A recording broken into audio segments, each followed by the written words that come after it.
శ్రీ గురుభ్యో నమః. హరి ఓం. వసుదేవసుతం దేవం కంసచానూరమర్దనం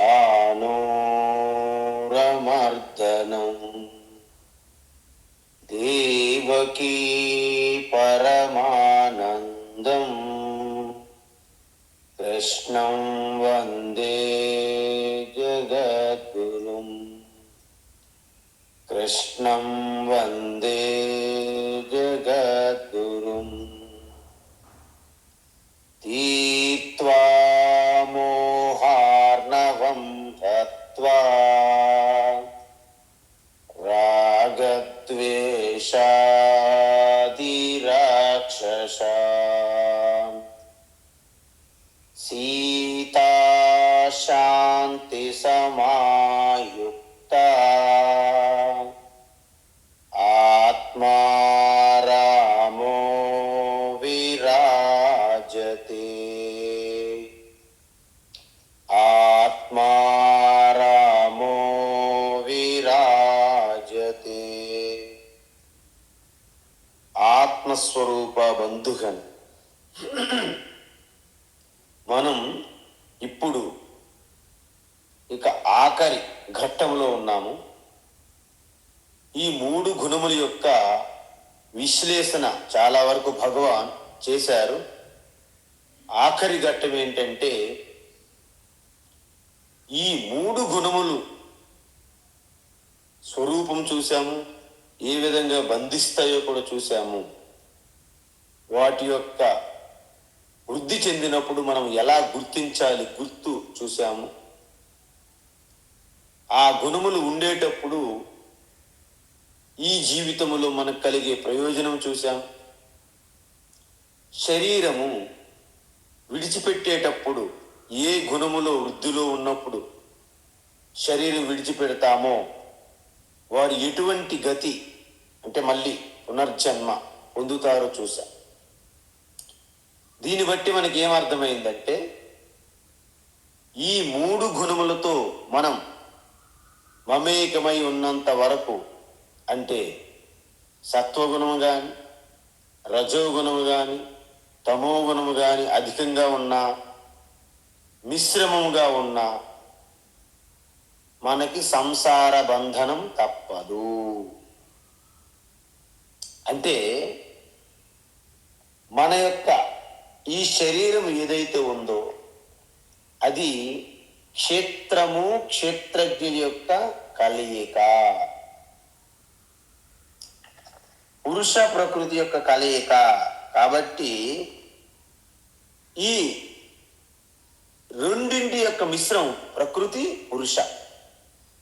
ప్రకృతి మూడు గుణములతో నిరంతరం మూడు గుణములతో ఉంటుంది. పురుష అంటే క్షేత్రం చైతన్యం, క్షేత్రజ్ఞ చైతన్యం అనేది గుణములకు ఎప్పుడు అంటదు. అందువలన ఈ గుణములతో ఎవరైతే మమేకమై ఉంటారో కోరికలు లిస్టు పెట్టుకుంటారు. ఆ గుణములు ఎప్పుడు కూడా కలుగుతున్న వికారాలు, ఆ కోరికలు అనంతం కాబట్టి వారికి పూర్తిగా తృప్తి అనేది ఉండదు. మరణించిన సమయం కూడా వారి కోరికలు అలాగే మిగిలి ఉంటాయి. కాబట్టి మళ్ళీ ఆ కోరికలు తీర్చుకోవడం కోసము మళ్ళీ జన్మ తప్పదు అని చెప్పారు. నిన్న మనం చూసాం, పూరీలు మనం వండుతారు ఇంట్లో అమ్మ. ఆ నూనెలో వేసేటప్పుడు అటు ఇటు మొత్తం తిరుగుతుంటుంది అన్నమాట పూరి. ఎందుకు? తృప్తి లేదు, ఇంకా పరిపూర్ణత పొందలేదు. అందువలన ఎప్పుడైతే బాగా పొంగి పరిపూర్ణత్వం ఆ పూరి పొందుతుందో ఇక కదలకుండా అలాగా నిశ్చలంగా ఉంటుంది. ఆ పూరి అంటే పూర్ణత్వం పూరి అని అంటారు. కాబట్టి మనము కూడా ఆ నూనెలో వేసినప్పుడు ఇటు అటు ఎలాగైతే కదులుతామో ఆ కదిలే స్థితి నుండి అలాగ బబుల్లాగా పొంగి కదలకుండా ఉన్న పూరి స్థితికి మనం చేరుకోవాలి. మనం అదే చెప్తాం. ఏంటంటే పాలులాగా ఉన్న మనము వెన్నలాగా మారాలి ఫస్ట్. ఎందుకు? మనం గనక ఒక్కసారి ఈ పాలు స్థితి నుండి నీరులో కలవకుండా మనం వెన్నగా నెయ్యిగా మారామనుకోండి, మనం నీటిలో కలిసిన మనము కలవము, వేరుగానే ఉంటాము. అదేవిధంగా కొబ్బరి బొండంగా, పచ్చి కొబ్బరి బొండంగా ఉన్నటువంటి మనము బాగా పండిపోయినటువంటి కొబ్బరి కాయ వలె మారాలి. ఆ మెచ్యూరిటీకి మారాలి మనం, పరిపక్వత అంటారు. అందువలన ఈ గుణాతీత అంటే ఏమిటంటే ఏమీ లేదు ఇక్కడ. గుణాతీత అంటే ఏంటంటే అంతకుముందు మనము పూర్ణత్వం నాకు లేదు, నేను అసంపూర్ణంగా ఉన్నాను అనే భ్రమ. ఎందుకు? గుణములతో ఉన్నంత వరకు మీరు అసంపూర్ణంగా ఉన్నామనే భ్రమ ఉంటుంది. ఎందుకంటే గుణములతో కలిగే ఆ క్రియ చేష్టలు ఎప్పుడు కూడా అసంపూర్ణంగానే ఉంటాయి, పరిపూర్ణత లేదు. అందువలన మనకి ఏ జ్ఞానం పొందింది అంటే ఈ అహంకారముగా ఉన్నటువంటి నేను, ఈ గుణములతో ఉన్న అహంకారం నేను కాదు, నేను వీటికి చైతన్యాన్ని ప్రదానం చేస్తున్న సాక్షిని అని మనం తెలుసుకున్నాం ఇప్పుడు. అందువలన ఇటువంటి జ్ఞానం పొందాక మీరింకా నేను పూర్ణత్వం పొందాలి అని మీరు పరుగులు తీయరు. అయితే మరి జ్ఞానులు కూడా పరుగులు తీస్తున్నారు, పనులు చేస్తున్నారంటే వాళ్ళు పూర్ణత్వం కావాలని పరుగులు తీయడం లేదు, పూర్ణత్వంతోనే పరుగులు తీస్తున్నారని తెలుసుకోవాలి. మీకు ఇక్కడ అర్థం చేసుకోవాలి బాగా. అంటే జ్ఞాని ఏంటంటే నేను ఇంకా పూర్ణత్వం పొందాలి అని పని చెయ్యరు. అవుట్ ఆఫ్ పూర్ణత్వం వాళ్ళు బయటకు వచ్చి పనిచేస్తారు లోక కళ్యాణం కోసం. మరి సాధారణంగా అజ్ఞానులు ఏం చేస్తారు? వాళ్ళు పొందాలని స్వార్థం లోపల పెట్టుకొని బయటికి యాక్ట్ చేస్తుంటారు, సేవ చేస్తున్నామని. అందువలన పూర్ణత్వం కోసం పరుగులు తీస్తే మీకు ఆందోళన, బెంగ, స్ట్రెస్ ఇవన్నీ వచ్చి పడతాయి మీ మీద. ఎప్పుడైతే ఈ టెన్షన్స్ ఉంటాయో మీకు నిద్ర కూడా సరిగా పట్టదు. ఎందుకంటే నిరంతరం ఆ రజోగుణ రెస్ట్లెస్లో ఉంటాం కాబట్టి. అదే పూర్ణత్వంతో మీరు బయటకు వచ్చి సేవ నిజంగా చేశారనుకోండి జ్ఞానుల్లా, అప్పుడేమవుతుంది? మీలో ఆ పరుగులు, ఆ బెంగ ఏముండదు. ఎంతైతే అంతే ఓకే. మీరు కృతకృత్యులు అయి ఉన్నారు కాబట్టి ఆగతే స్వాగతం కుర్యాత్ గచ్చంతం ననివారయేత్. పోయేదంతా ఈశ్వరార్పణము, వచ్చేదంతా ఈశ్వర ప్రసాదంగానే మనము జీవిస్తుంటాము. ఏ సమయంలో చూసినా అంతకన్నా అంత బాగుంటుంది. కాబట్టి వాళ్ళకి ఏమవుతుందంటే ఒకప్పుడు వాళ్ళు బాగున్నారు లేదా, నేను బాగున్నాను లేదా ఇలా అనుకునే వాళ్ళం మనం. ఇప్పుడేంటి? నేను బాగానే ఉన్నానండి, మీరు అడగండి ఎలా ఉన్నారు, నేను బాగానే ఉన్నానండి, మీరు బాగున్నారు, ప్రపంచం అంతా బాగానే ఉందంటాం. ఎందుకు? ఆ దృష్టి మారింది ఇప్పుడు. అందువలన పరమాత్మ కృష్ణ ఏమంటున్నారంటే పూర్ణత్వాన్ని పొందిన వ్యక్తి నా స్వరూపాన్నే పొందుతారు. అంటే నా స్వరూపం అంటే ఏంటి? కృష్ణ అంటే పరిపూర్ణ చిదానంద లేదా పురుషోత్తమ అంటారు. సో సాక్షిగా ఆ సాక్షి స్వరూపములో జీర్ణించుకొని నిలిచి ఉండడాన్నే పూర్ణత్వము. కాబట్టి మద్భావం అంటే ఇక్కడ ఆ పూర్ణత్వమే పొందుతారు. ఇది వేత్తి. ఈ విధంగా ఎవరైతే దానిలో నిలిచి ఉంటారో పూర్ణత్వాన్ని, వారికి మళ్ళీ సంసారములో పడరు. ఈ శ్లోకం ఇక్కడి వరకు నిన్న మనం చూసాం. అయితే ఇప్పుడు దీన్నే భగవాన్ కొనసాగిస్తున్నారు. అంటే ఏంటి? ప్రయోజనాన్ని కొనసాగిస్తున్నారు. ఇంకా అంటే గుణాతీతులైన వారు ఎటువంటి ప్రయోజనం పొందుతుంటారు అని చెప్తున్నారు.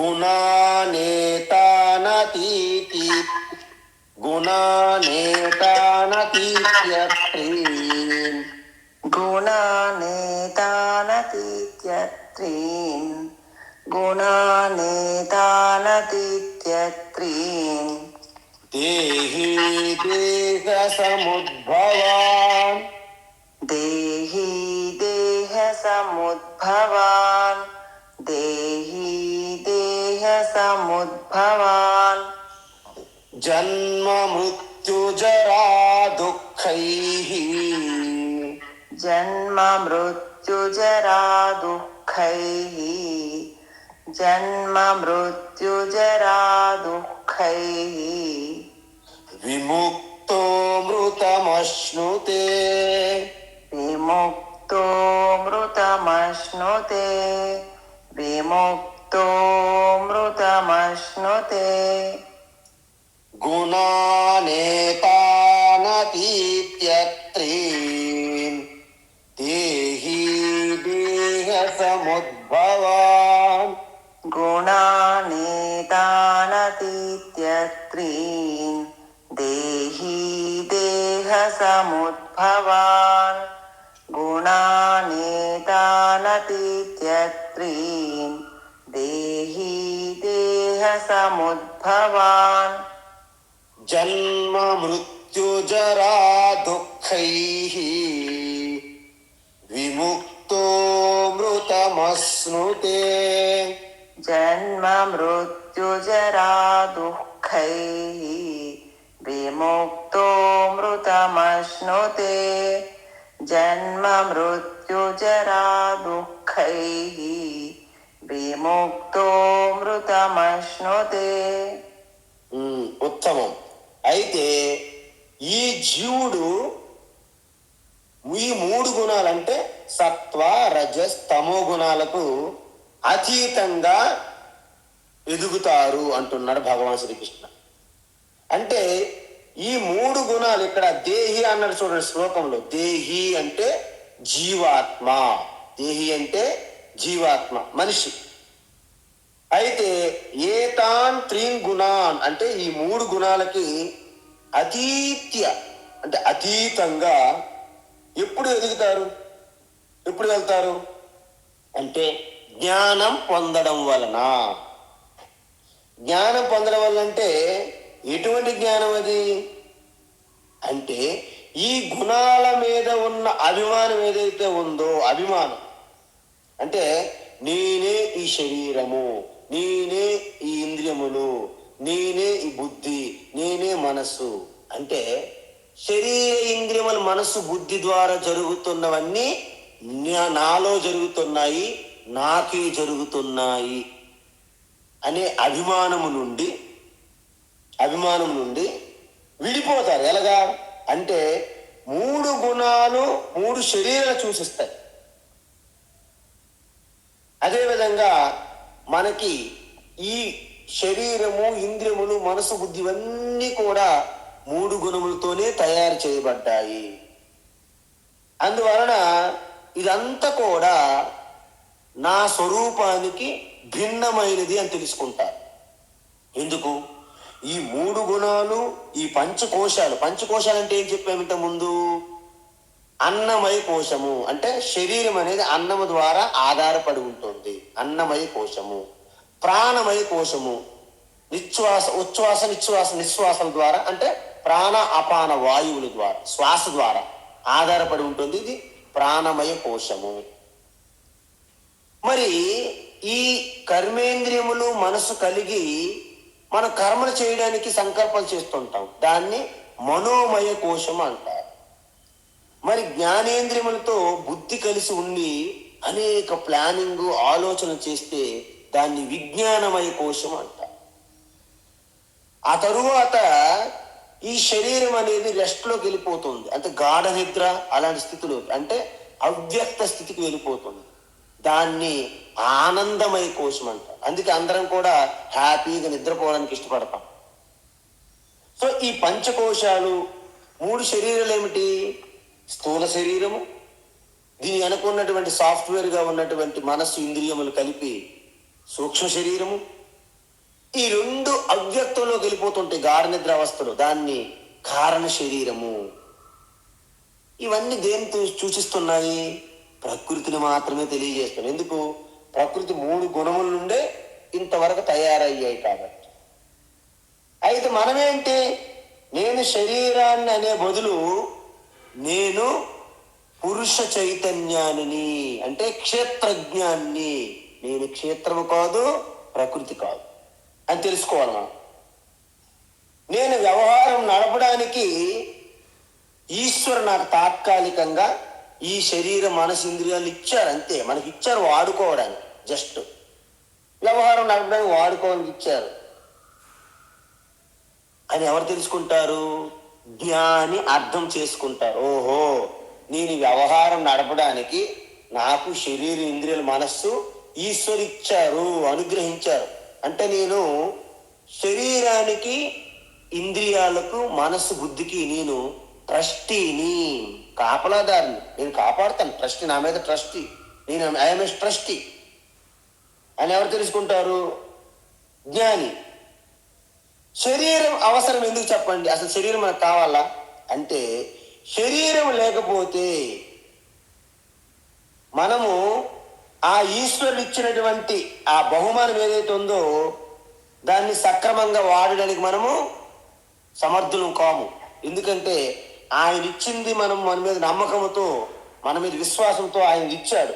సో మనం దాన్ని చక్కగా వాడి దాని యొక్క ప్రయోజనం చూపెట్టి, మీరు నాకు ఇది అప్పగించారు, ఈ పని ఇదిగో మేము సాధించాము, చూపెట్టాను అనే రిటర్న్ గిఫ్ట్ ఇవ్వాలి. ఎవరికి?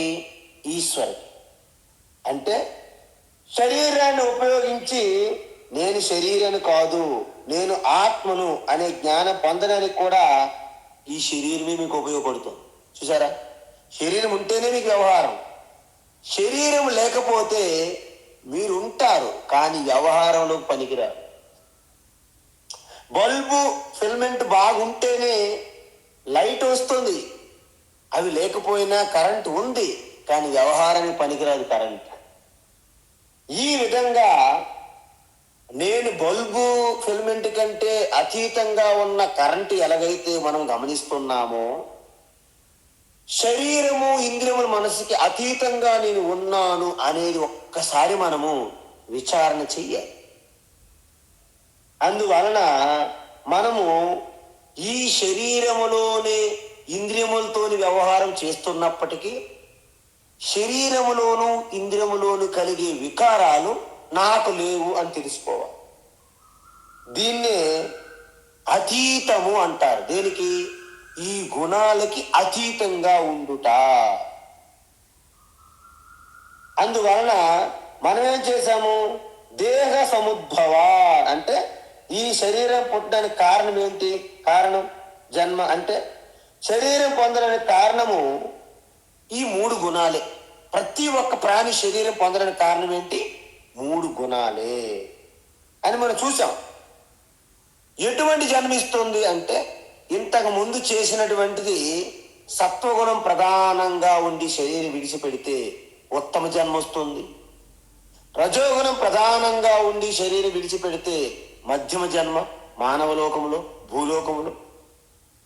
మరి తమోగుణం అధికంగా ప్రధానంగా ఉండేటప్పుడు శరీరం విడిచిపెడితే అధమ జన్మ వస్తుందని చెప్పారు. దేహ సముద్భవానంటే పునర్జన్మకి కారణం అని అర్థం. అందువలన మనం పునరపి జననం, పునరపి మరణం అని చూసాం. ఈ 3 గుణములతో మనము మనం డాన్స్ చేస్తున్నంత వరకు మనం అలసిపోతాము. అందువలన ఇలా పునరపి జననం, పునరపి మరణం కాకుండా ఈ గుణాల నుంచి ఎలా బయటపడడం అనేది జ్ఞానికి అర్థమయ్యింది. ఏంటది అర్థం అవడం అంటే, నేను గుణాలకి నడిపిస్తున్నటువంటి కర్తను, అంటే గుణాలకి చైతన్యాన్ని అందిస్తున్నటువంటి, అనుగ్రహిస్తున్నటువంటి నేను సాక్షిని, నేను గుణము కాదు అని తెలుసుకుంటారు. ఎప్పుడైతే శరీరం నుంచి మనం గుణములు, శరీరం నుంచి నేను వేరుగా ఉన్నానని మీకు తెలిసిందో, అప్పుడు మీలో ఎటువంటి ప్రయోజనం కలుగుతుంది చెప్పనా? విముక్త. చూసారా, ఒక్కసారిగా మీకు శరీరానికి కలుగుతున్నటువంటి సమస్యలు, బాధల నుండి మీరు బయటపడిపోతారు. ఎందుకంటే ప్రకృతి నుంచి వచ్చిన గుణాలు, గుణాల నుంచి వచ్చిన శరీరం, ఇవి ఏవి నాకు సంబంధం లేవు, వాటికి జస్ట్ నేను కాపలా చూస్తున్నాను. అందుకే కాపలా కాస్తున్న వాచ్మెన్ ఇంట్లో ఇంటి దగ్గర ఉంటారు, గేటు దగ్గర. ఎక్కువ ఎమర్జెన్సీ వస్తే ఆ గేటు వదిలి పారిపోయే అవకాశాలు ఉంటాయి తప్ప తాను కూడా అందులో నాశనం కాదు. ఇంటికి అగ్గి ఏదైనా తగిలింది అనుకోండి, ముందుగా వాడు సెక్యూరిటీ చూసుకొనే పనిచేస్తాడు. అలాగ అన్నట్లు శరీరములోను గుణముల ద్వారా కలుగుతున్నటువంటి పరిణామాలు, వికారాలకి సాక్షిగా దర్శిస్తామే తప్ప అది నిజంగా మనకి సంబంధం లేదు. అందువలన మీరు శరీరంతో మమేకం చెందితే శరీర సమస్యలు మిమ్మల్ని పట్టి పీడిస్తాయి. మీరు ఒక కొత్త కారు కొనుక్కొని అనుకోండి, ఆ కారు అంటే చాలా ఇష్టం, నాకు ప్రేమ, అభిమానం. కారుకు చిన్న గీత పడితే మీ గుండెలో గుణపం కూర్చున్నంత బాధ కలుగుతుంది. ఎందుకు? కారు మీద పెట్టుకున్న మీ అభిమానం వలన విలవిలవిల్లాడిపోతారు. నా కారు అనే మమకారము మిమ్మల్ని ఎంత ఇబ్బంది పెడుతుందంటే, కారు మీద చిన్న డస్ట్ పడినా, కారు మీద చిన్న గీత పడినా, కారుకి ఎవరైనా టచ్ చేసినా మీ హృదయం మీద టచ్ చేసినట్టు అంత బాధ కలుగుతుంది. అదే విధంగా ఎప్పుడైతే నేనే శరీరం అనుకుంటారో, అప్పుడు శరీరానికి ఏ వికారం కలిగినా, చిన్న బాధ కలిగినా అది నాకే అయిపోయిందని కింద మీద పడిపోయి నలిగిపోతాం. చిన్న జ్వరం వచ్చింది అనుకోండి, అమ్మా నాకే జ్వరం వచ్చిందని ఆ జ్వరం అంతా మీకు వచ్చినట్లు భ్రమపడతారు. వాస్తవానికి మీకు జ్వరం ఎప్పుడూ రాదు, మీరు ఆత్మస్వరూపాలు. మరి జ్వరం దేనికి వస్తుంది? నేను వాడుతున్నటువంటి పనిముట్టుకు వచ్చింది. అందువలన కారుకు సర్వీసింగ్ ఇచ్చేటప్పుడు సర్వీసింగ్ సెంటర్లో కారు పెడితే ఎలాగైతే కారుకే వర్క్ చేస్తారో, మీరు ఎలాగైతే అక్కడ కూర్చోరు మీకు సర్వీసింగ్ కోసము, ఈ శరీరానికి కావాల్సిన సర్వీసింగ్ కావాలంటే శరీరం చెయ్యాలి, మీకు కాదు అని తెలుసుకోవాలి. అందువలన మనమేమనుకుంటాము, శరీరం మరణిస్తే నేను మరణిస్తాను అని భ్రమలో ఉంటాం. అందుకే భగవద్గీత అక్కడి నుండి మొదలయ్యింది. అశోచ్య నన్వశోచ్యస్వం ప్రజ్ఞావాదాంసి భాషసే గతాసూన గతాసూంచ నాను శోచంతి పండితాః. అక్కడ ప్రారంభించారు గీత. చనిపోయిన వాళ్ళు కూడా మనుషులు ఎవరు, చైతన్యం చనిపోదు, శరీరాలు చనిపోతున్నాయి. ఇప్పుడు ఉన్నవి కూడా శరీరాలు మిగిలి ఉన్నాయి. అంటే అందరూ లైన్లోనే ఉంటారు, శరీరాలల్లా పుడుతున్నాయి, చనిపోతున్నాయి. కానీ జ్ఞాని నేను శరీరము గుణములు కాదు, నేను సాక్షిగా తెలుసుకున్న పండిత జ్ఞాని మరణించిన శరీరాల గురించి కానీ ఇంకా మిగిలి ఉన్న శరీరాల గురించి కానీ శోకించరు అని చెప్పారు స్టార్టింగ్లో గీత, భగవద్గీతలు. అందువలన శరీరం మరణించిన పెద్ద సమస్య కాదు. మీరు గమనించండి, ప్రతిరోజు పేపర్లో చూస్తే మొన్న ఈ మధ్య విమాన ప్రమాదంలో 240 మంది పైగా చనిపోయారు. యాక్సిడెంట్లు, అక్కడ ల్యాండ్ స్లైడ్స్, హిమాలయాల్లో వరదలు, భూకంపాలు, రోజు చనిపోతూనే ఉంటారు. మనకి పేపర్లు చూస్తాం, టీవీలు చూస్తున్నాం, మనకి ఎటువంటి బాధ లేదు. మనం ఏం పెద్దగా ఓకే చిన్న సానుభూతి చూపెడతాం, కానీ మీరు అంతగా కలత చెందట్లేదు, బాధపడట్లేదు. ఎందుకు?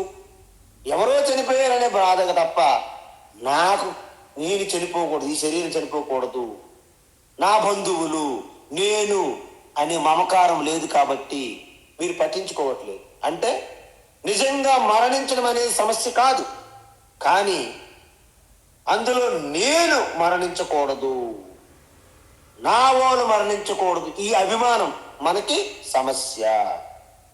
అందువలన మనం పేపర్లో ఎంతమంది చనిపోయారు అన్ని కూడా వివరాలన్నీ అలా చూస్తుంటాం, జాలి పడతాం తప్ప మనం ఏం భయపడ్డము.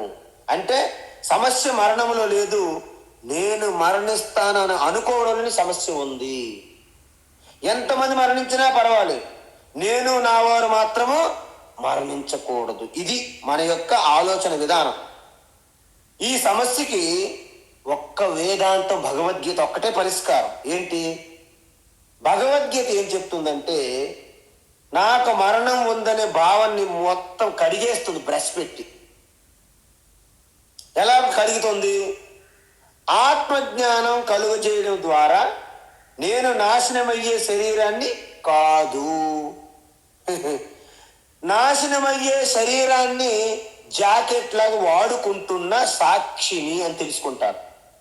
చూసారా, నాశనమయ్యే మరణించే ఈ శరీరం అనే తోలుని కప్పుకుంటున్న సాక్షిని నేను అని తెలుసుకుంటారు. అందువలన నైనం చిందంతి శస్త్రాణి నైనం దహతి పావకః నైనం క్లేదయంత్యాపః నశోషయతి మారుతః అని చెప్పారు గీతలో స్టార్టింగ్లో. అందువలన ఇప్పుడు విముక్త అంటే శరీరముకు కానీ మీ ఇంద్రియములకు కానీ మీ మనసులో కలిగే ప్రాబ్లమ్స్ కానీ వీటన్నింటి నుండి మీకు శాశ్వతమైనటువంటి బెయిల్ వస్తుంది. నిజానికి మనము ఈ శరీరం అనే కారాగృహంలో మనము బందీలై ఉన్నాం, మనకు తెలియదు. మనం ఏదో చెంచులు కూడా చెర్లపల్లికి ఆలోచిస్తున్నాం, తీహార్ జైలు వీటికి ఆలోచిస్తాం. ఎందుకంటే మన వాళ్ళు కూడా అక్కడిలో ఉంటారు ఈ మధ్యకాలంలో. కాబట్టి ఆ జైలు గురించి మనం చూస్తున్నాము. వాస్తవానికి అసలైన నిజమైన కారాగారం ఏంటంటే జైలు ఈ శరీరమే.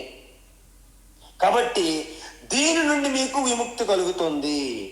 ఇంతకీ ఈ శరీరము ఇంద్రియం మనసులో కలిగే సమస్యలు ఏమిటి చూద్దాం ఒకసారి. ఓకే, జన్మ మృత్యు జరా వ్యాధి దుఃఖై.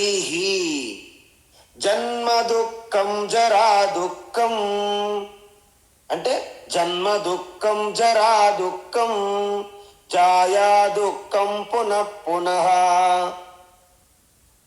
సంసార సాగరం దుఃఖం తస్మా జాగ్రత్త జాగ్రత్త అన్నారు. అంటే జన్మ చూడండి, మన అందరికీ తెలుసు, పుట్టుక, మరణము, ముసలితనము, జబ్బులు ఇవన్నీ కూడా ప్రాబ్లమ్స్.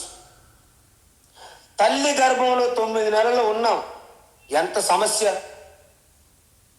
తల్లి గర్భం మళ్ళీ 9 నెలలు అంటే మనకు జన్మకి సమయం వచ్చినంత వరకు తల్లికి సమస్యే, మనకి సమస్యే. లోపల మలమూత్రాల మధ్య మనం తిరుగుతూ ఉంటాం కిందకి మీదకి. మనం ఎన్ని ఇబ్బందులు పెడుతున్నా తల్లికి ఆ కష్టం అనిపించదు, ఆనందంగా ఉంటుంది. అబ్బా బిడ్డ లోపల కదులుతుంది, చాలా బాధగా ఉంటుంది, కానీ తల్లి ఆనందపడుతుంది. కాబట్టి కొద్దిపాటి తల్లి ఏమైనా వేడి పదార్థాలు తిన్నదా నీకు లోపల మండిపోతుంది. కొద్దిపాటి కారం తిందా నువ్వు మరమర అయిపోతావు. కొద్దిపాటి చల్లని పానీయాలు సేవించిందా చలికి తట్టుకోలే. అందువలన లోపల మనము చిక్కిపోయి ఆ కారాగృహంలో ఉన్నట్టు తప్పించుకోలేక అక్కడే తిరుగుతూ ఉంటాం లోపల. పోనీ బయట ప్రపంచంలోకి వచ్చాక రెడ్ కార్పెట్ అంటారా, అది కూడా దుఃఖమే. అటు తల్లికి ఇటు బిడ్డకి ఇద్దరికి పెద్ద గండం. ఎందుకు? ఆ జన్మే పెద్ద గండం. నేను చెప్పాలని చూస్తున్నారు కదా, జన్మ ఎంత బిడ్డ పుట్టుగా తల్లికి ఎంత గండంగా ఉంటుంది, ఎంత కష్టంగా ఉంటుంది. నిజం చెప్పాలంటే బిడ్డ పుట్టే ఆ క్షణము జస్ట్ కొద్దిపాటి క్షణాల్లో కొన్ని ఎముకలు ఒకేసారి విరిగితే ఎంత బాధ, ఎంత కష్టం కలుగుతుందో తల్లికి ఆ క్షణం పాటు అంత కష్టం కలుగుతుందని చెప్తుంటారు ఋషులు. కాబట్టి పుట్టాక మరణం పెద్ద సమస్య. మృత్యు భయం, ప్రతి ఒక్కరికి మృత్యు భయమే. నాకు మరణం అంటే భయం లేదని పైపైన అంటాం కానీ అది నిజం కాదు. ఎందుకు? ఏమనుకుంటారంటే నేను మరణించినా పర్లేదండి, ఎటువంటి కష్టం లేకుండా పుసుక్కున మరణించిపోవాలి అంటే బాగా పండిన దోసపండు ఎలాగైతే ఆ కొన నుండి విడిపోద్దో అలా విడిపోవాలి నేను. అంటే నాకేం కష్టం లేకుండా మరణం రావాలి. అవసరమైతే గాఢ నిద్రలో పోయినా పర్వాలేదు, కానీ ఇంత కష్టము ఇంత బాధ పీడతో నాకు మరణం వద్దు అని కొట్టుకుంటా. ఇంకో సమస్య, మనకి ఒక పులి ఎలాగైతే మనకి ఎదురు చూస్తుందో మనల్ని మింగేయడానికి, ఆ విధంగా ముసలితనము మన కోసం ఎదురు చూస్తుంది. అందువలన ఈ ముసలితనము, ఈ 3 ఇవన్నీ కూడా మనకు తెలుసు, తప్పవు. శరీరం యొక్క లక్షణం ఏంటంటే 6 వికారాలు చెందుతుందని ఇంతకుముందు చూసాం మనం. ఏంటి? అస్థి అంటే తల్లి గర్భంలో ఉన్నావు, జాయతే పుట్టావు, వర్ధతే వృద్ధి చెందుతున్నది శరీరము, విపరిణమతే అంటే ఇక వృద్ధి చెందడం ఆగిపోయిందని అర్థం, అపక్షీయతే ఇక నాశనం అయ్యే దిశలో మారింది, వినశ్యతి పూర్తిగా నాశనం అవుతుంది. అందువలన ఈ శరీరం అనేది పుట్టడము నాశనం అవడం అనేది తథ్యం, ఎవరు తప్పించలేరు. అయితే మనం ఉన్నది ఉన్నట్టుగా స్వీకరించడం అనేది మనకి జ్ఞానం ఇస్తుంది. ఏంటో ఉన్నది ఉన్నట్టుగా అంటే, శరీరం అనేది ఎప్పుడు పుట్టింది, చనిపోతుంది, వికారాలు పొందుతుంది, కాబట్టి దాన్ని నువ్వు అంగీకరించవలసిందే. ఇంద్రియములన్నీ కొంతకాలం బాగా చురుకుగా పనిచేస్తాయి, తర్వాత మందకొడిగా పని చేయడం మానేస్తాయి, దాన్ని మీరు అంగీకరించాల్సిందే. మీ బుద్ధి మనస్సు క్షణము మారుతుంది, దాన్ని కూడా మీరు అంగీకరించాల్సిందే. అయితే వీటిని ఒక సాక్షిగా దర్శిస్తున్నటువంటి నేను అనే భావన ఎప్పటికీ మారడం లేదు. అంటే నేను అనేది ఎప్పుడు మారదు, నాది అనేది ఎప్పుడు మారుతూనే ఉంటుంది. అందువలన దీన్ని ఉన్నది ఉన్నట్టుగా అంగీకరించడం అంటే ఏంటి అంటే, ఎప్పుడు కూడా జాతస్య ధ్రువో మృత్యు ధ్రువం జన్మ మృతస్య చ తస్మాత్ అపరిహార్యేతే నత్వం శోచితుమర్హసి అని చెప్పారు 2వ అధ్యాయం. అంటే అర్థం ఏంటి? జాతస్య ధ్రువో మృత్యు, పుట్టిన ప్రతి ఒక్కటి కూడా చనిపోక తప్పదు, తథ్యం. ధ్రువం జన్మ మృతస్య చ, చనిపోయింది పుట్టక తప్పదు, పుట్టినది చనిపోక తప్పదు. ఈ విషయములో అనివార్యం, నివారించడానికి నీకు ఎటువంటి మార్గం లేదు, కాబట్టి దాని గురించి శోకించడం వ్యర్థం అన్నారు. అందువలన పుట్టిన వ్యక్తి మరణించక తప్పదు, కాబట్టి పుట్టినప్పుడు మనమేమో సంబరాలు చేసుకుంటాము, ఆ శరీరం మరణించినప్పుడు శోకములో ఉంటాం. ఇది ఎక్కడ అన్యాయం? న్యాయంగా లేదు. ఎందుకంటే పుట్టడము శుభకార్యమే, మరణించడము శుభకార్యమే. అందుకే సాపాటు ఎటు లేదు పాటైనా పాడు బ్రదర్ రాజధాని నగరములో, అంటే అక్కడ కూడా మరణం కూడా పెళ్లి లాంటిది అన్నారు. వీధి వాడ చావు కూడా పెళ్లి లాంటిదే బ్రదరు అని సినిమా పాటలు వచ్చాయి. అంటే అర్థం ఏంటి అంటే, వాస్తవానికి ఋషికేశ్ హరిద్వార్లో ఏ సాధు సంత మహాత్మా శరీరం విడిచిపెట్టినా మాకు నిజంగా సంబరాలే అక్కడ. నమ పార్వతీ పతయే హర హర మహాదేవని శరీరం ఏదో విధంగా మనము తగలబెట్టేస్తాం, నీటిలోన అగ్నిలోన, లేకపోతే ఏదో సమాధి భూమిలో పాతి పెట్టము, ఏదో ఒక రకంగా తగలబెట్టి ఏ సన్యాసి బాధపడు. కానీ అక్కడికి వచ్చి బాధపడిన వాళ్ళందరూ కూడా ఈ కోరికలతో స్వార్థంతో వచ్చిన భక్తులే ఎక్కువగా బాధపడతారు తప్ప, ఎందుకంటే ఆ మహాత్ముకి ఎప్పుడు మరణం లేదు. శరీరం అంటారా, సృష్టిలో ఎవరి శరీరము శాశ్వతం కాదు. భగవాన్ బుద్ధ, భగవాన్ శ్రీకృష్ణ, శ్రీరామచంద్ర, ఈ ఋషులు ఎవరు శరీరాలు ఉండవు. శరీరం ప్రకృతి, ప్రకృతి ఉండనే ఉండదు పంచభూతాత్మకంగా. శరీరం ఉన్న పంచభూతాలు మహాపంచభూతాలు ఎప్పుడూ ఉంటాయి. వాటి వెనక అధిష్టానంగా ఉన్న చైతన్య స్వరూపము సకల ప్రాణ హృదయంలో ఉన్నది, ఆత్మగా నేనుగా. పోయేదేంటి? అజ్ఞానమే. సాధన చేస్తే పోయేదేమి లేదు, అజ్ఞానం తప్ప అన్నారు ఒక మహాత్మ. అందువలన సాక్షి చైతన్యం నేను అని అర్థమైతే శరీరానికి ఈ బాధలు ఉండవు అని గ్రహిస్తారు ఎవరు? జ్ఞాని.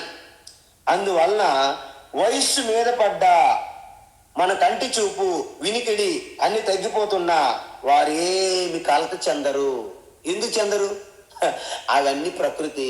ఆ ప్రకృతి వికారాలు పొందుతుంది, చివరికి నాశనం అవుతుంది. నేనైతే చిదానంద రూప శివ, శాశ్వతం మంగళకరం శాంత స్వరూపాన్ని నేను అని తెలుసుకుంటాను. ఈ విధంగా తెలుసుకుంటే ఏమవుతుంది? ఇక మీకు మనం ఒక్కసారి మీరు గమనించాలి, మన సమస్యలు పోతాయా ఈ తత్వం తెలుసుకుంటే? అంటే శరీరంకు ఉన్న సమస్యలు శరీరంకు ఉంటాయి, ఇంద్రియములకి మనసు బుద్ధికున్న సమస్యలు వాటికి ఉంటాయి, కానీ మీకు పెద్ద సమస్యలకు కనిపించవు. ఎందుకు? మీరు అతీతంగా వాటిని దర్శిస్తున్నారు సాక్షిగా. ఇన్నాళ్ళేంటి? వాటితో మమేకం అయిపోయేవారు. అగ్ని ఇనుముతో మమేకమైతే ఎలాగైతే సమ్మెడి దెబ్బలు అగ్ని కూడా తింటుందో, నేనే శరీరము, నాది నేను శరీరం అని ఎప్పుడైతే మనం వాటేసుకొని కౌగిలించుకొని ఆలింగనం చేసుకున్నామో శరీరం కలిగే ఇబ్బందులు మనకు కలుగుతున్నాయి.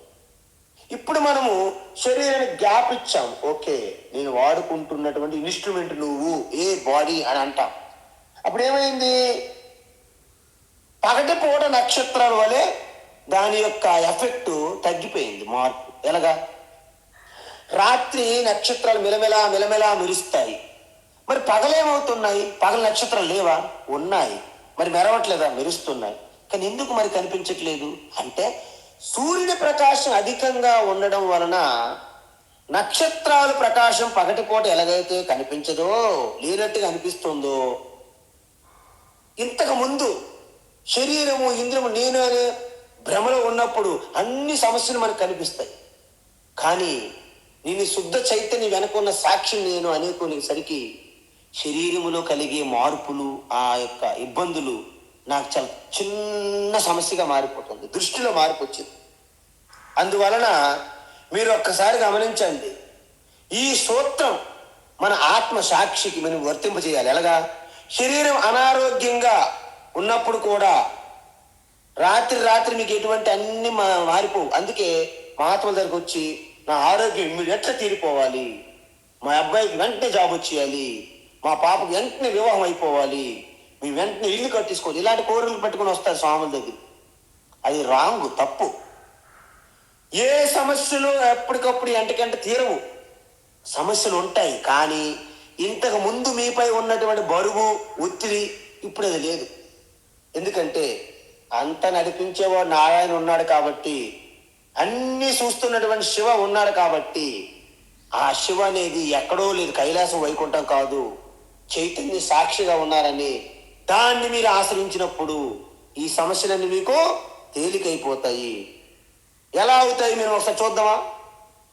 ఆంజనేయ హనుమాన్ లంకకి వెళ్ళేటప్పుడు సముద్రం దగ్గరికి వచ్చి చూస్తే భయపడ్డాడు ఆయన.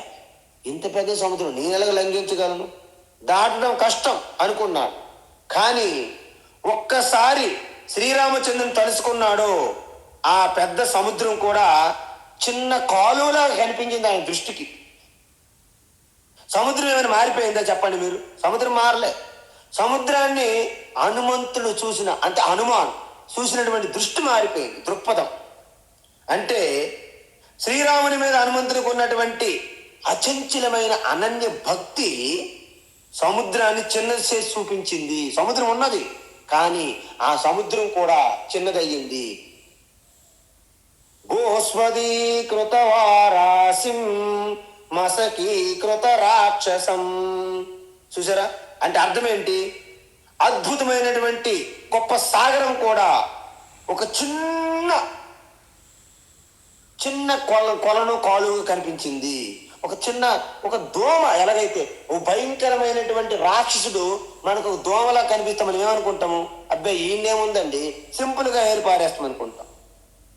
అందుకే ఈ మధ్యకాలంలో సునీత విలియమ్స్ అంతరిక్షంలో అసలు ఒక ఇంట్లో, పెద్ద ఇంట్లో ఒక్కరు ఒంటరిగా ఒక రాత్రి ఉండాలంటే భయపడతామండి.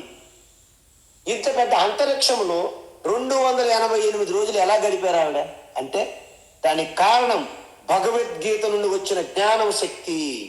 ఆవిడ దగ్గర భగవద్గీత పెట్టుకున్నారు. బుక్ పెట్టుకుంటే మీకు రాదండి శక్తి. దాంట్లో చెప్పిన తత్వాన్ని ఆవిడ గ్రహించారు. ఇదే గ్రహించారు. ఏంటి? ఈ గుణాతీత ఈ తత్వాన్ని గ్రహించారు అమ్మగారు.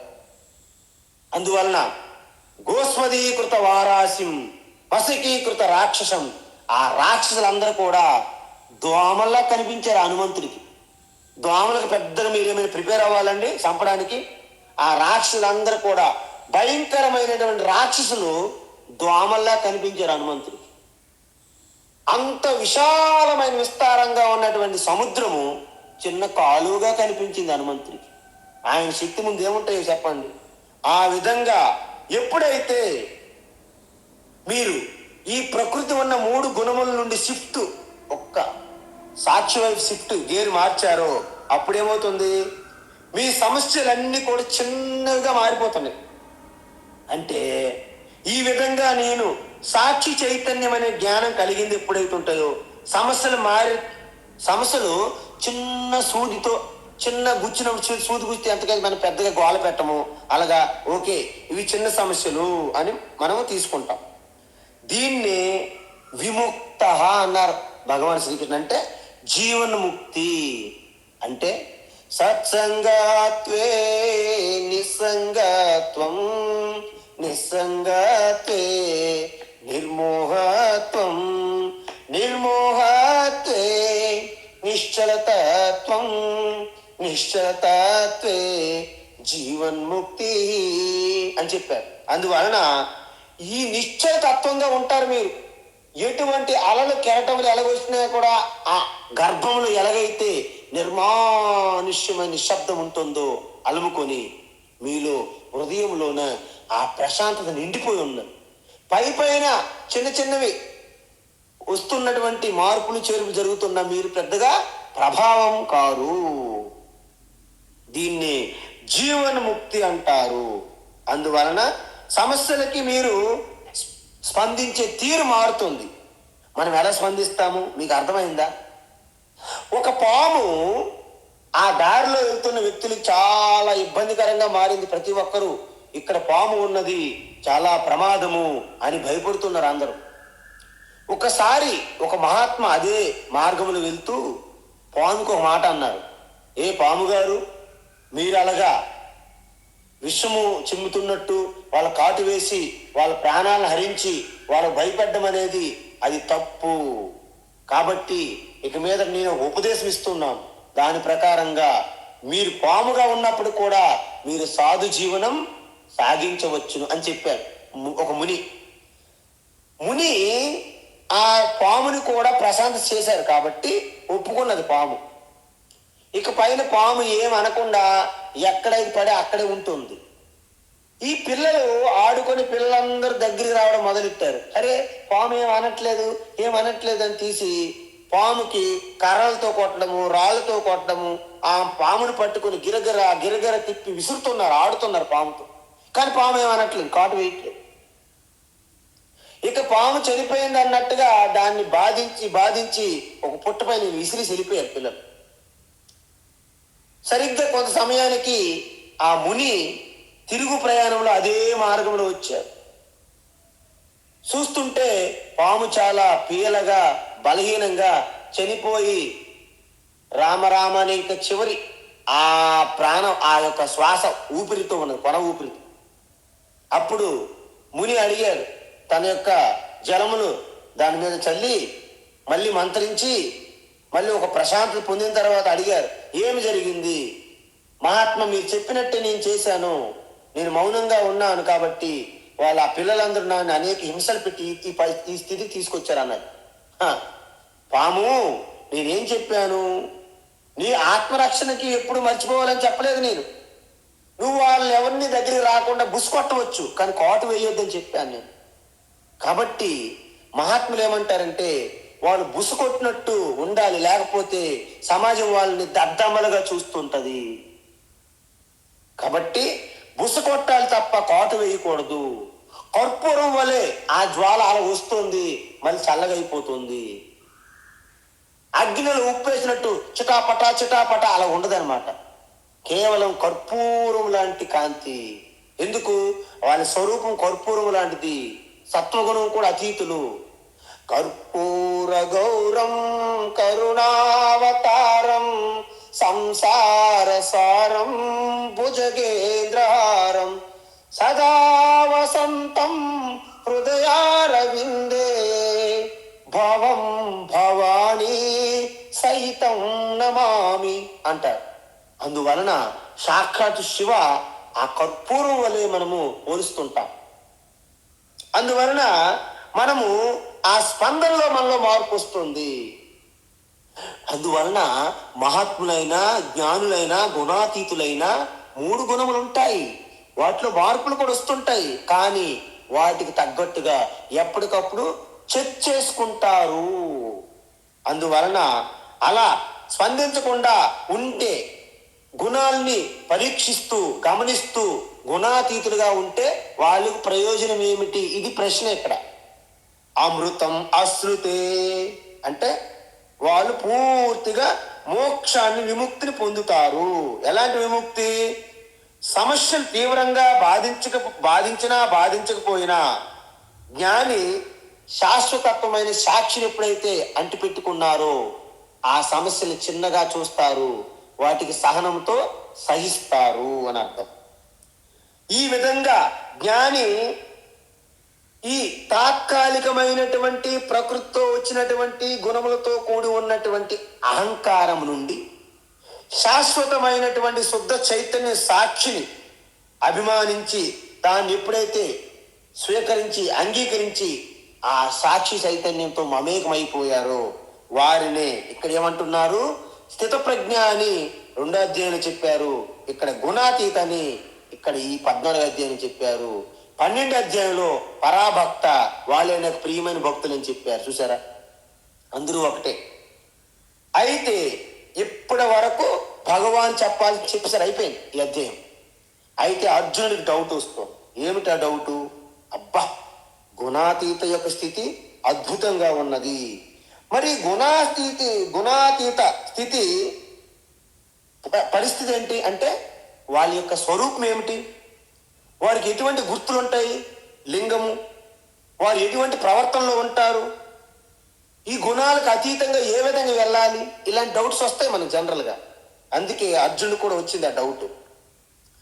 అర్జున ఉవాచ కైలింగై స్త్రీన్ గుణానేతాన్. అర్జున ఉవాచ కైలింగై స్త్రీన్ గుణానేతాన్. కైలింగై స్త్రీన్ గుణానేతాన్. అతీతో భవతి ప్రభో. అతీతో భవతి ప్రభో. అతీతో భవతి ప్రభో. కిమాచారః కథం చైతాన్. కిమాచారః కథం చైతాన్. కిమాచారః కథం చైతాన్. త్రీన్ గుణానతి వర్తతే. త్రీన్ గుణానతి వర్తతే. త్రీన్ గుణానతి వర్తతే. కైలింగై స్త్రీన్ గుణానేతాన్. అతీతో భవతి ప్రభో. కైలింగై స్త్రీన్ గుణానేతాన్. అతీతో భవతి ప్రభో. కైలింగై స్త్రీన్ గుణానేతాన్. అతీతో భవతి ప్రభో. కిమాచారః కథం చైతాన్. త్రీన్ గుణానతి వర్తతే. కిమాచారః కథం చైతాన్. త్రీన్ గుణానతి వర్తతే. కిమాచారః కథం చైతాన్. త్రీన్ గుణానతి వర్తతే. అర్జునుడు మంచి ప్రశ్న అడిగాడు. అంటే సరిగ్గా మీరు ఒక్కసారి గతంలోకి వెళ్ళి చూస్తే స్థితప్రజ్ఞుడు గొప్పవాడు, అంత గొప్పవాడు, యోగ స్థితిలో పొందాడు, సిద్ధిని పొందాడు, ఆ యొక్క సమాధి స్థితిలో ఉంటాడు అని చెప్పేసరికి స్థితప్రజ్ఞుడు ఎలా ఎలా ఉంటారు, ఎలా నడుస్తారు, ఎలా ఆచారం ఉంటుంది, ఎలా ప్రవర్తన ఉంటుంది, అవన్నీ అడిగారు కదా. స్థిత ప్రజ్ఞస్య కా భాష సమాధిస్తస్య కేశవ స్థితది కిం ప్రభాసేత కిమాశీత వ్రజేత కిం. అక్కడ ప్రశ్న అడిగాడు అర్జున 2వ అధ్యాయం. ఇక్కడ అదే సేమ్. హే ప్రభో, చూసారా, హే భగవాన్ కృష్ణ, ఏతాన్ త్రీన్ గుణాన్, ఈ 3 గుణములు, ఈ 3 గుణములకి అతీత అంటే వీటిని దాటి ఉన్నటువంటి ఆ జీవుడు, అంటే మామూలు జీవాత్మయే కానీ 3 గుణములకు అతీతమైనటువంటి తత్వంలో ఉన్నారు కాబట్టి ఆ జీవన ముక్తుడికి కైహి లింగైహి జ్ఞాత భవతి అంటే వారిలో ఉన్నటువంటి మార్పులు ఏమైనా మనకు తెలుస్తాయా? అంటే ఈ అతీతంగా వెళ్ళిన తర్వాత వాళ్ళకి 2 కొమ్ములు వస్తాయా, లేకపోతే గడ్డం బాగా జట్లుగా పెరుగుతుందా, లేకపోతే జుట్టు పెరుగుతుంది జటలుగా, లేకపోతే వారి ముఖంలో ఏమైనా సరే ఆ యొక్క వర్చస్ ప్రకాశంగా అవుతుందా ముఖం ఏమైనా? ఈ విధంగా అనేక డౌట్లు ఉంటాయి మనందరికీ. అదేవిధంగా సహా కిం ఆచార, వాళ్ళ ప్రవర్తన ఏ విధంగా ఉంటుంది? అదేవిధంగా చ ఏతాన్ త్రీన్ గుణాన్ కథం అతివర్తతే, ఆ 3 గుణములు సాధించడానికి ఎటువంటి సాధన చెయ్యాలి, ఏమేమి సాధన చెయ్యాలి, వాళ్ళు ఏ విధంగా 3 గుణములకు అతీతంగా వెళ్తారు? ఇవి ప్రశ్నలు, అర్జున ప్రశ్నలు. బాగుంది, మంచి ప్రశ్న, మనందరికీ అవసరం. కాబట్టి ఇక్కడ వరకు మనం ఏం చూసాము? మొత్తం 5 లక్షణాలు చూసాం. ఏంటి? ప్రతి గుణం విడివిడిగా వాటి లక్షణాలు చూసాము, వాటి యొక్క అవి ఏ విధంగా జీవుడికి బంధిస్తాయి చూసాము, ఒక గుణం ఎక్కువగా ఉంటే మనం ఎలా తెలుసుకోవాలి అది చూసాము. అదేవిధంగా ఆ 3 గుణం ఒక్కొక్క గుణములో ప్రభావంగా వృద్ధి చెందినప్పుడు మనకు కలుగుతున్న ప్రయోజనం చూసాము. ఆ 3 గుణములు అధికంగా ఉన్నప్పుడు శరీరం విడిచిపెడితే ఏ గతి పొందుతామో చూసాము. ఆ 3 గుణములకి అతీతంగా ఉన్న వ్యక్తి జీవనముక్తులుగా జీవిస్తారు, మోక్షం పొందుతారని చూసాము. అయితే ఇక్కడ ఈ 3 గుణములకు అతీతంగా ఉన్నటువంటి జీవనముక్తుల యొక్క స్వరూపము, ప్రవర్తన, ఆ స్థితిని ఎలా పొందాలి అనే విషయాలు అర్జున్ అడిగారు. ఇది చాలా అద్భుతమైనటువంటి ప్రశ్న, మళ్ళీ రిపీట్ అయినప్పటికీ. కాబట్టి 21 నుండి 26 వరకు 3 ప్రశ్నలు అడిగాడు అర్జున. ఏంటా 3 ప్రశ్నలు మీరు అడగాలి నాకు. ఈ గుణాతీతుని యొక్క లక్షణాలు, స్వరూపం ఏమిటి? ఈ గుణాతీతులు ఏ విధంగా వ్యవహారంలో జగత్తులో ప్రవర్తిస్తారు? ఈ గుణాతీతునిగా ఎదగడానికి అవసరమైన సాధనలు ఏమిటి అంటే 21, 22 గుణాతీతుని యొక్క లక్షణాల స్వరూపం చెప్తారు. 23 నుండి 24 వాళ్ళ యొక్క ప్రవర్తన చెప్తారు. 25, 26 గుణాతీతుని యొక్క సాధనలు అవి పొందడానికి చెప్పి ఆఖరిలో పరమాత్మ కంక్లూడ్ చేస్తారు ఈ అధ్యాయం. కాబట్టి ఇక ఆఖరి ఘట్టంలోకి వచ్చేసాము. త్వరలో 2 క్లాసుల్లో పూర్తవుతుంది. కాబట్టి ఇది పదే మీరు మననం చేయాల్సి ఉంటుంది. ఎందుకంటే ఎంత ప్రాక్టికల్ అంటే ఇప్పుడు క్లాస్ నుంచి ఇలా వంటగదిలోకి వెళ్ళినట్టే ఈ అధ్యాయం మీకు ఉపయోగపడాలి, అలా ఉండాలి. ఇది గుణత్రయ విభాగ యోగం అంటే అద్భుతమైన అధ్యాయం. ఇది మనందరికీ కృష్ణ పరమాత్మ జగత్ కళ్యాణ్కి అందించినటువంటి ఆ జగద్గురు మరోసారి నమస్కరిస్తూ హరి ఓం తత్సత్ సర్వం శ్రీకృష్ణార్పణమస్తు.